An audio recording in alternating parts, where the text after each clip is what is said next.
Hello, welcome along to this week's show. Very sorry that it's a little bit late. It's been a heck of a week trying to juggle everything, I'm not going to lie. But we got there in the end. Literally just finished editing. Hopefully you'll enjoy what I've managed to throw together for you this week. Some fantastic guests coming up for you from the world of film and music. I spoke to Ghostpoet, who's an artist that I absolutely love, about his new album, I Grow Tired But Dare Not Fall Asleep. It's his 5th studio album and one that has been beautifully and honestly crafted. You'll hear him talk about that in just a bit. Also, Nisha Ganatra, who's a writer, actor, director. Her new film, The High Note, is available to stream now. If you watched last week's show, you'll know how much A, I loved that film, and B, loved its star. One of its stars, Tracee Ellis Ross. And Nisha is our guest on this week's full podcast episode, so please go and listen to that if you can. But I wanted to share a little bit of her on this week's show because she is awesome. But first up, musician and songwriter Dylan and Andrew Slater, who's the former CEO of Capitol Records. They've made this wonderful little documentary called Echo in the Canyon. I say little, there are some enormous names in it. And it takes a pretty intense look at the music scene in and around Laurel Canyon in LA in the 60s. And that kind of conversation comes from those people who are very much at the heartbeat of the whole scene. I should warn you that I was expecting to see Jacob and Andrew in our Zoom chat, but audio was the only option. So I'm afraid you have my face for most of it, although some brilliant footage from their film as well. It's going to be available to stream digitally from the 8th of June. And it's cracking, it's really great, some fantastic music, great storytelling and some familiar faces in there. And I had a great time talking to them, I should say, about their doc. California was like this legendary paradise. This was the folk rock special. Laurel Canyon became this heavenly place. To be that close to the Sunset Strip, and yet you had to feel that you were in the country, it's beautiful. Everything turn, there is a season, turn. Laurel Canyon, it's like an open ticket to a studio, to a record, to everything. That's an incredible environment for a musician to be in. I fell in love with it. All the bands you think of as that California sound. Buffalo Springfield. My name is Neil Young. The Beach Boys. Hi, Brian Wilson. The Mamas and Papas. The Birds. They were all there. This kind of thing could only happen in Laurel Canyon. The music that came out of the Laurel Canyon scene was inspiring to my generation of musicians and songwriters. You guys ready to go to the 60s? You gotta go where you wanna go, do what you wanna do. It was a nice circle of really good artists thinking like, how can I make a record as good as that one? This music shaped the second half of the 20th century.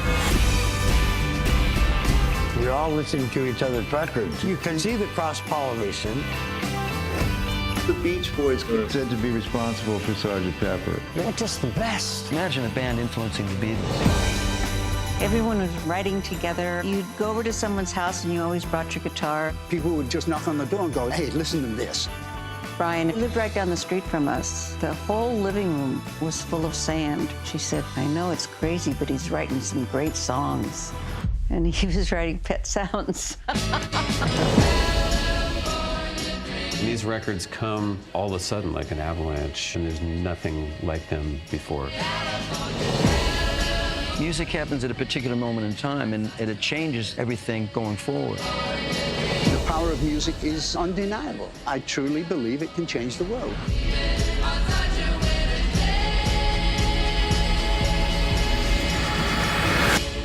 This is where big dreamers went to.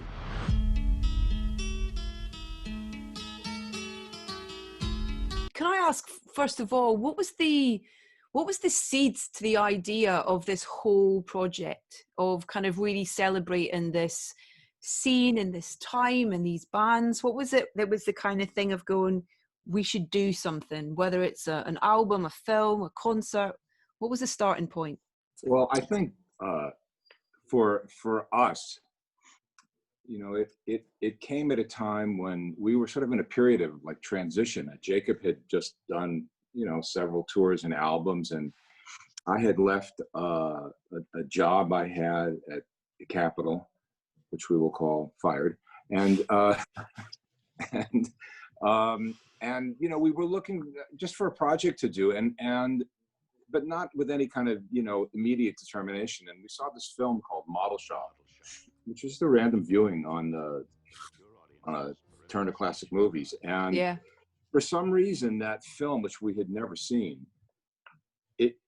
it showed us LA at this time of incredible innocence and these places that we all still go to. And, you never know what's going to inspire you to do something. But for some reason, even though that film was shot in '67 by Jacques Demy, the director, it just reminded us of the beginnings of that, of the Southern California music scene, and what was happening there, and between all of the bands that came here to sort of be like the Beatles and chase that dream that they'd seen in A Hard Day's Night. And that was the genesis for it, really. Was it fun to shoot and work out the aesthetic of how your film would look? Well, parts of it were fun to shoot. Which bits were the most fun to shoot then? I think you could probably tell by most of my expressions when I was having a good time or not. No, it was mostly, it's a film, so yeah, setting, it's time consuming. You're setting up and all that, and that takes time, and whether it's lights or blocking traffic or whatever. But as soon as the other artist walks in, that's pretty much all you're noticing. And I'm a student of all these people. Some of them I know better than others. Some I know very little. But it just, I'm still just a student. So it was always just kind of it was a gift to be able to sit with them and be able to talk to them and have them rewind the clock and think about things that maybe they don't always want to think about. Or, it really depended on who I was speaking to, and how engaged they were. But even besides that, I was always aware of just these people taking the time to talk to us, and that was always a thrill. Starting with Tom Petty as well, such a bittersweet sort of moment as well to have him part of this film, and you dedicate the film to him at the end, which is such a beautiful thing to do. But he makes you laugh when he's playing the guitar and he goes, "You can't afford the rest." And that was just a sort of really brilliant, lovely kind of moment, and I think it really set the tone for the film as well, in terms of this is a journey, but we're going to have fun along the way as well. What was it like to spend time with Tom in a reflective time, Jacob? Tom, I don't know if we knew at the time. He was one of the later interviews, and I don't know if we knew at the time how important he was going to be as such an accomplished fan of himself. But he was a fan of all that music, and he was a teenager when it arrived, and he certainly emulated a lot of those artists, and certainly the 12-string Roger McGuinn. But if you can see in the interview, he's not speaking from somebody who was in the scene. He's speaking just ecstatically as a fan who grew up at that time, at that age when it was really important to discover music. But on top of that, not just being a witness to it, he also happened to be Tom Petty. You can see how he internalized that music and what he did with it. And of course he's funny. Tom was brilliant. He was really funny.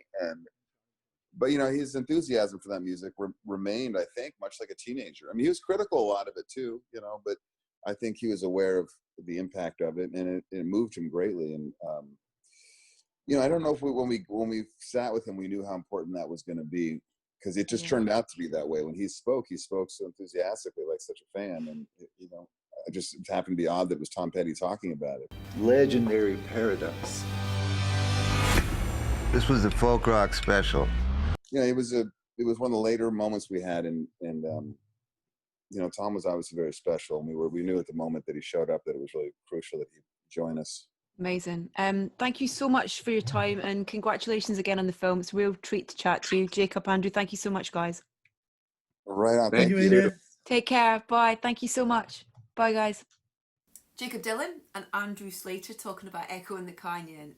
Their really rather brilliant documentary, which, as I said, is available from the 8th of June for you guys to check out, and you really should. And yes, it took me all my energy not to ask Jacob about his even more famous father, but what I did want to do was to really enthuse to him about how brilliant Bob's new music is, but I held back.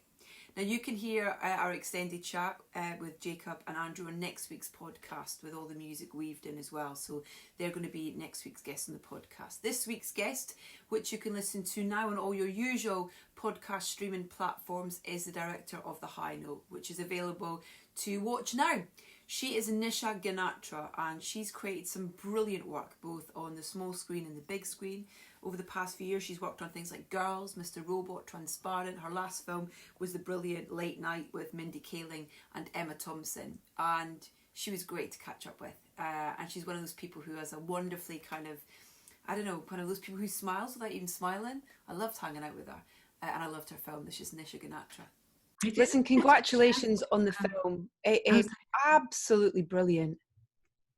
Oh, thank you. Oh my God, thank you. That's so nice. I just, to be honest, I didn't know much about the film going in, and I really like that when you kind of go in with kind of, you know, nothing to kind of cloud it in any way, apart from the fact that I love people who are in it, and I know what you've done in the past. So it was kind of, you know, it was kind of, I was joining good company.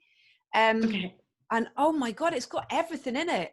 You know, I cried, I laughed, I sung along to TLC No Scrubs. I was nice. Like, I'm so happy so to much. hear that. It so much was because I imagine a lot of that was on the page in terms of the script, but you really need those special individuals to bring it to life, and that collaboration to bring it to life. Both the relationship that you have with your crew, but your cast as well, to give them the confidence and to kind of play with it a bit. Yeah, it was just a really fun movie. I mean, not just because it's like, you know, of course it's Tracee Ellis Ross's film debut and also her vocal debut, which it was really beautiful to learn that she actually had wanted to sing her whole life and then felt intimidated because her mom was Diana Ross. Yeah. So she was like, I'm not doing that. I'm going to pivot over to acting, and then obviously made a brilliant career as an actress. And I think she just decided, like, you know, okay, now's the time. I'm going to do a movie. Not only am I going to do a movie, I'm going to do a movie and sing in the movie and play a music icon.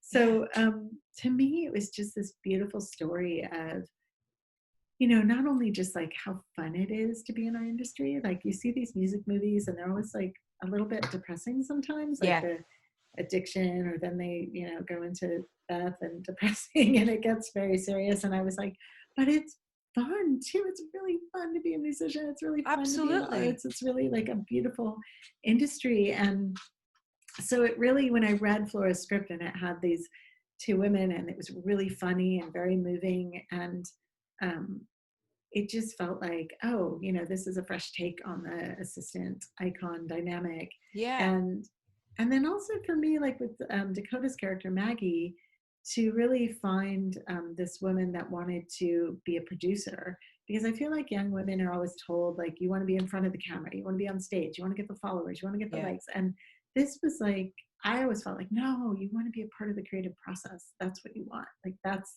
the big goal, is to like live a creative life, right? So I love that the message in this is, you know, get out there, be a part of it, follow your dreams, work really hard. And it's just like the fact that the two of them come together to sort of be a stronger force for each other.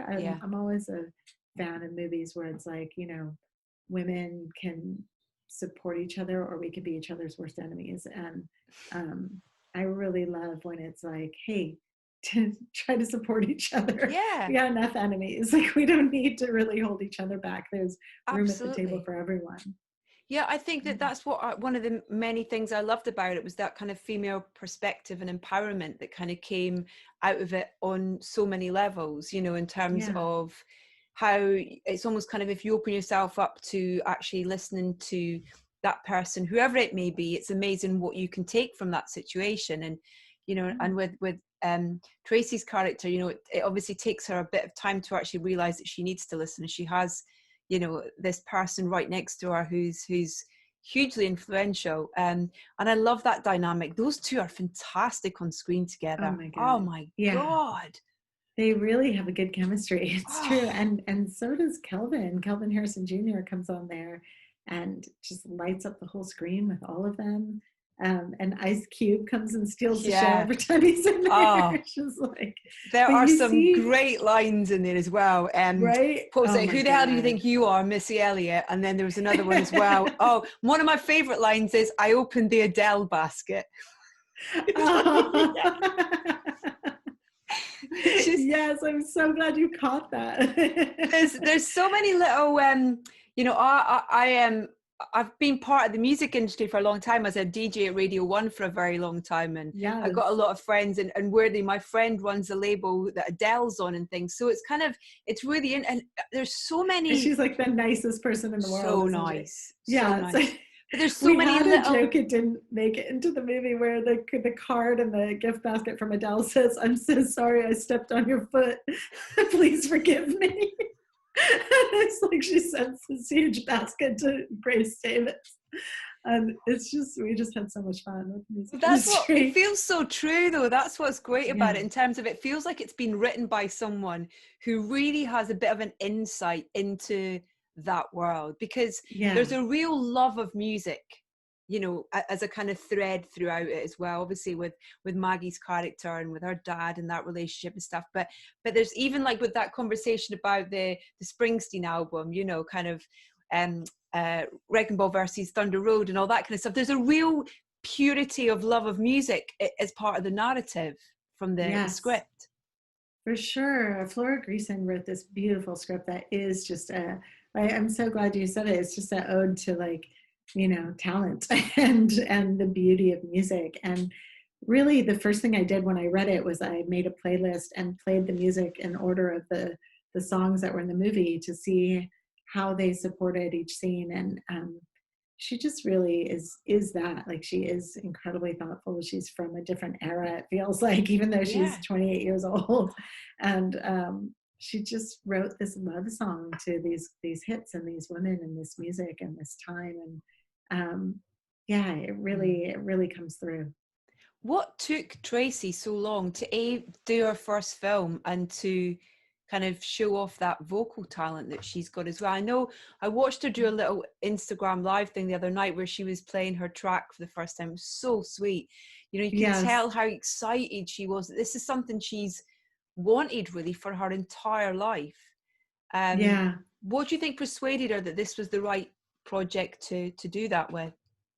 You know, I think she just hit a moment in her life where she achieved what she wanted to achieve in television and was ready to sort of take the risk to do something on the big screen.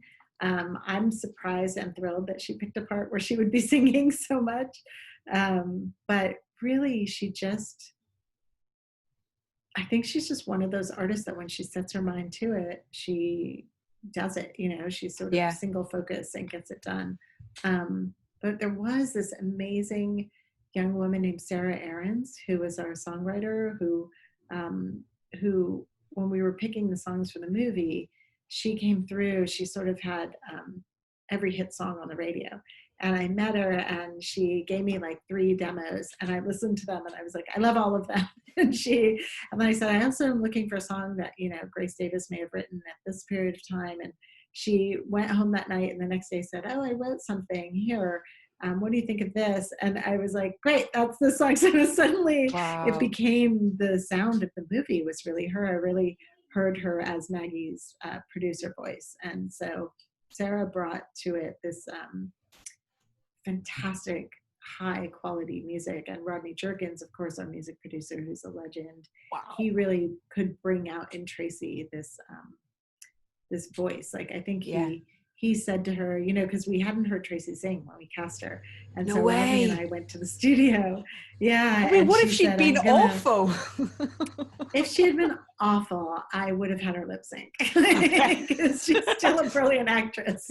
So I really had that in my back pocket. I was like, all right, well, we have this brilliant, like, you know, Rodney, you know, so many amazing singers. And by the way, I did not know this about the music industry, but a lot of time those brilliant singers are on your favorite singer's album as that singer, and the singer themselves isn't singing their whole song on their album, which was a really interesting behind the scenes piece of knowledge I had zero idea about. So I kind of had that in my back pocket. I was like, well, we can do our movie magic. But then we played it, and we heard Tracee sing, and Rodney and I just looked at each other. We almost cried because she sounds so beautiful. Yeah. And he was like, I'm sad you hid this from the world for so long. I know. And that was such a beautiful moment. Yeah. I don't really care. I don't want to keep my head down. Got nothing to share. Maybe I should put my phone down. I don't really care if everybody likes me. I just want to love myself. I don't really care. I don't want to keep my head down. Got nothing to share. Maybe I should put my phone down. I don't really care if everybody likes me. I just want to love myself. Love myself.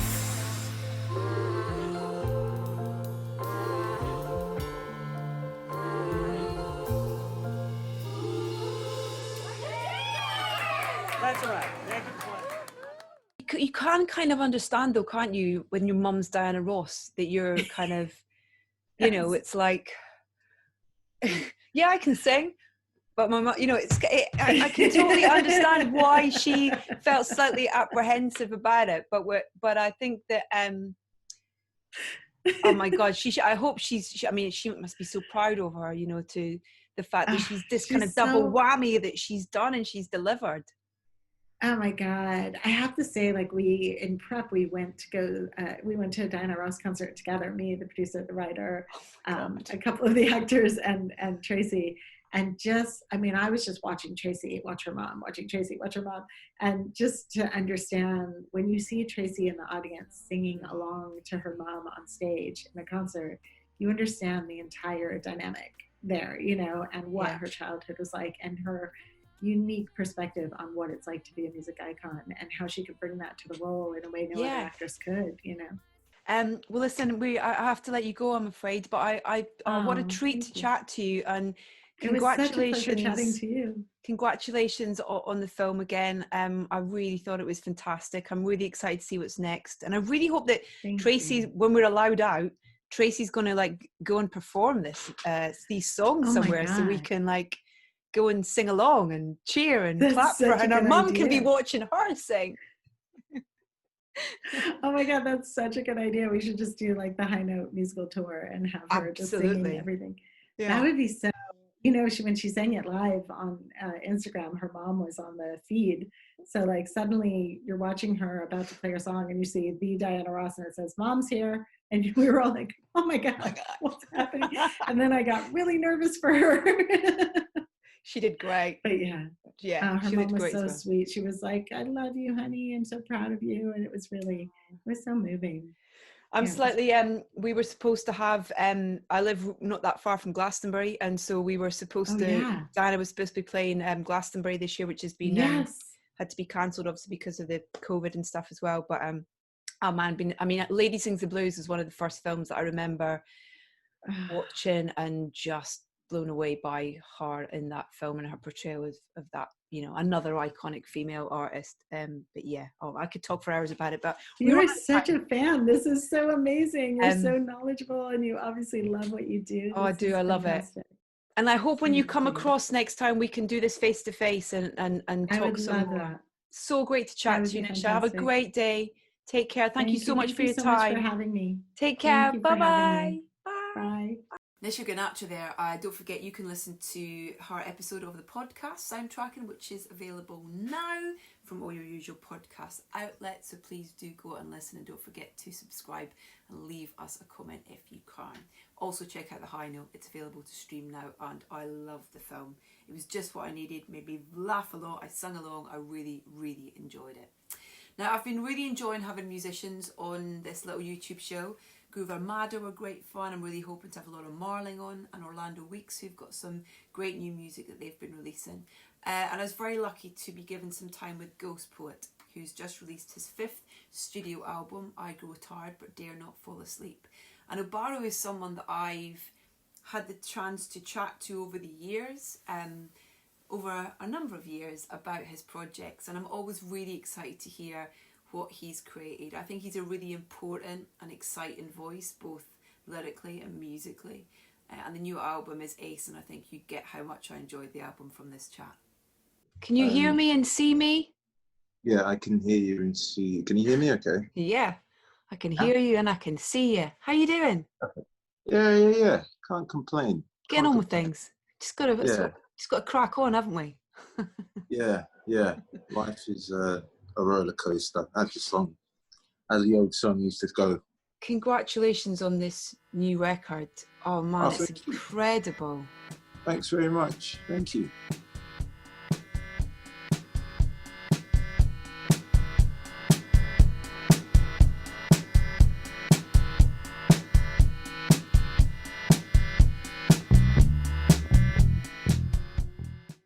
It just, the marriage of, and I was trying to think about when the last time I had the privilege of chatting to you, and I think it was a very long time ago, but I remember, I'm not going to put years on it, but I remember talking to you a few years back for Peanut Butter Blues way back in the day. Ooh, and that's like over a decade ago. It's a lifetime ago almost, isn't it? Yeah, a long time ago.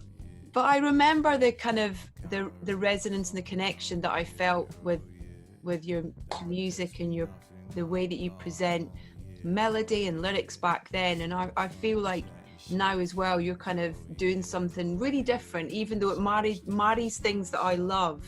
It's still unique to you, and I wanted to ask about the seed of this record, really, and what was the initial inspiration to sit down and work on a new collection of stories, really, because that's how I see your tracks very much as stories or chapters to a book, almost in a way. You're too kind. You are too kind. I guess I started thinking about making a new record about 2 years ago, maybe something like that.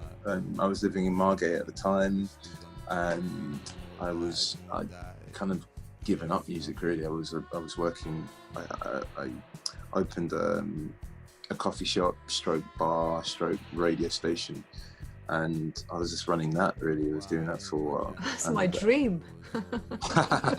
Yeah. So also sells flowers. It also sells flowers. Okay. Nice. Yeah, it was definitely a dream. It turned out it was, in practice, it's a bit more tricky than you think. But I enjoyed that for a bit. And then as part of that as well, I was putting on live gigs and performances and stuff like that.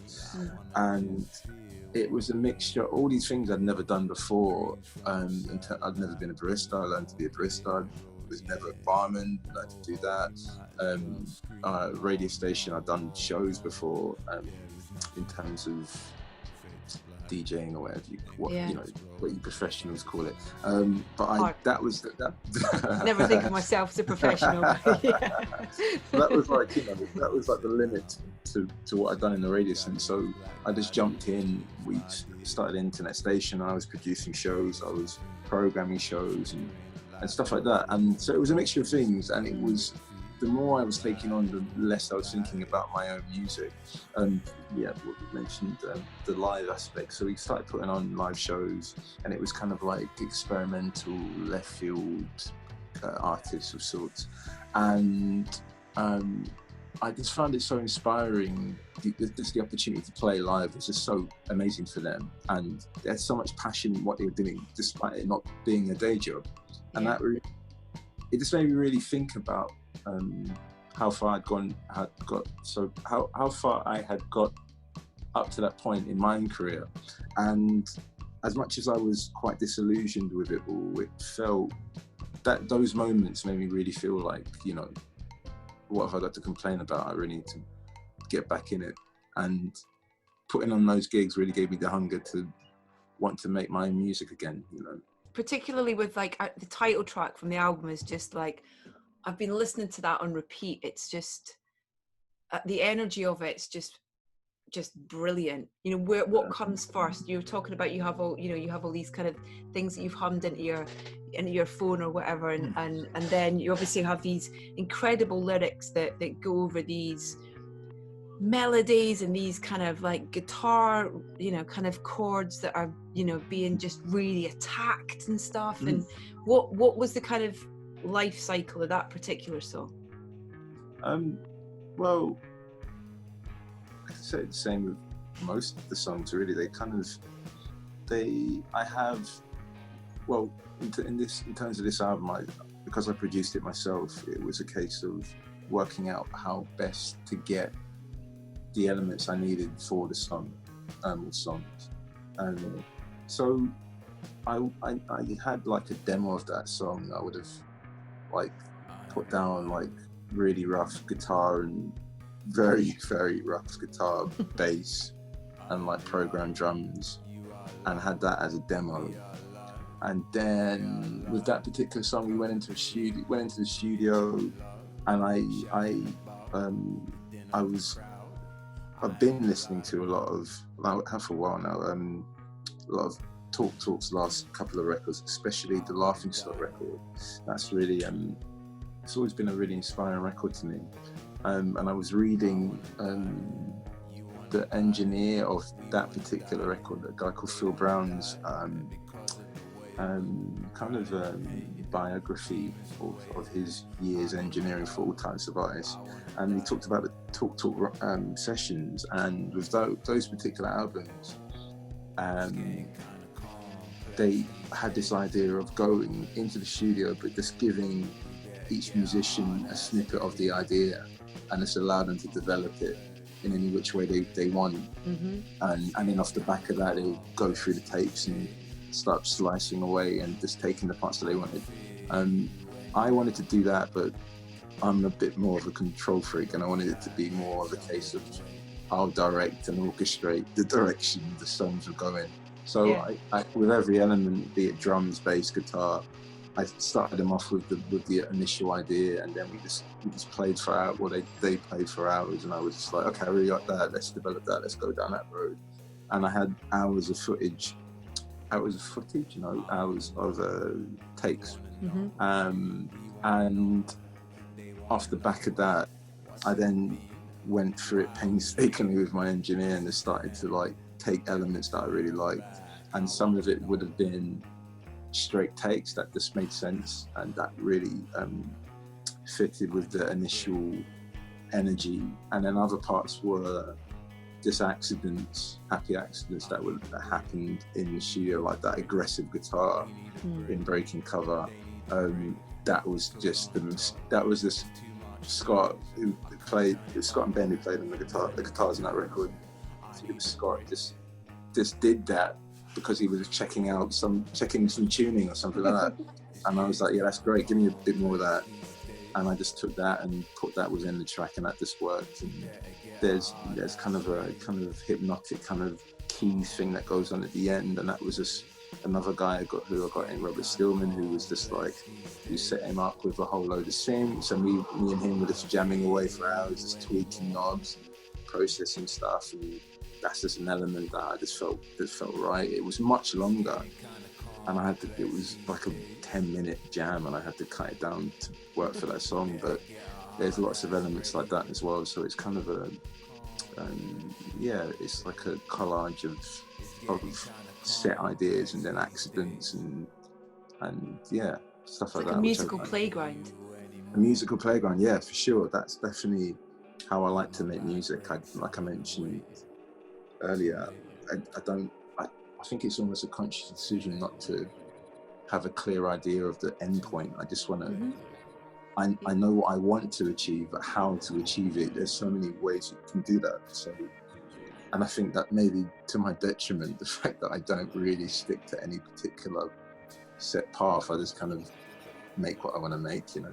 No, but that's good then, because you've got integrity as an artist, absolutely, and that really comes through. Absolutely. Thank you. Thanks very much. And then does that then help inform an emotion of a lyric and a story that you want to tell in terms of lyrically? I had certain songs I had written already lyrically, and so it was about 60% written lyrically before going into the studio, and then I was with some songs, and I wanted to have an element of working in the moment and just allowing the music to determine how the words would be placed or what words to be that I should use based on what was going on musically. So with Breaking Cover, that was already written. I actually wrote that on a beach in St. Lucia. Oh, now you're showing off. I am a little bit, but I think it's important to sometimes show off. Yeah. A little bit. But yeah, it was a well earned and well saved for holiday, but it was like, that's just how I work. It was like a beautiful paradise like beach, but I just wanted to talk about dying and shit like that. And it's just kind of, I've always just written like that. So that song was done lyrically, and the other songs, there was like, I wanted to just leave space for me to really mesh the lyrics and music together in a way that I'd never really done before, because normally I have all the songs written beforehand, lyrically anyway, and I just wanted to be a bit more fluid and see what I could shape in a new way, There's nothing flickering, light bulbs ring from the east, whispers on the Twitter feed, more rise, more die.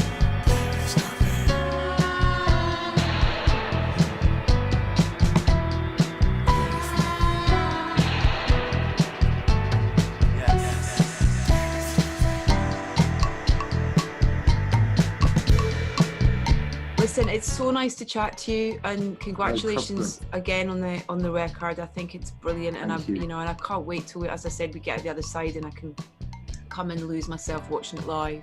Thank you. Take care, Barra. It's really lovely to chat to you. You too. You too. Stay safe, my friend. Thank you. You too. Bye, mate. See you. Bye.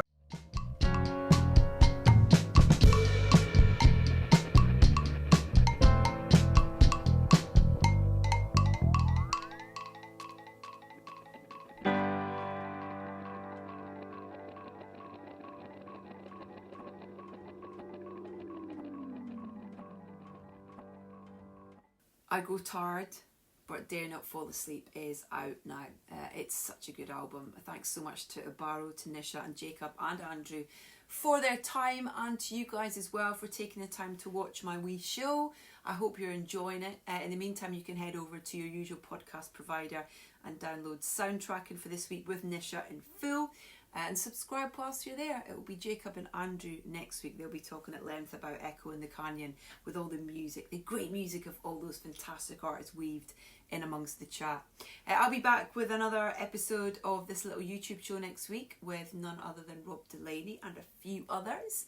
So in the meantime, you can maybe hit that subscribe button wherever it is. Leave us a nice comment if you fancy it. Please look after each other. Take care. Be safe.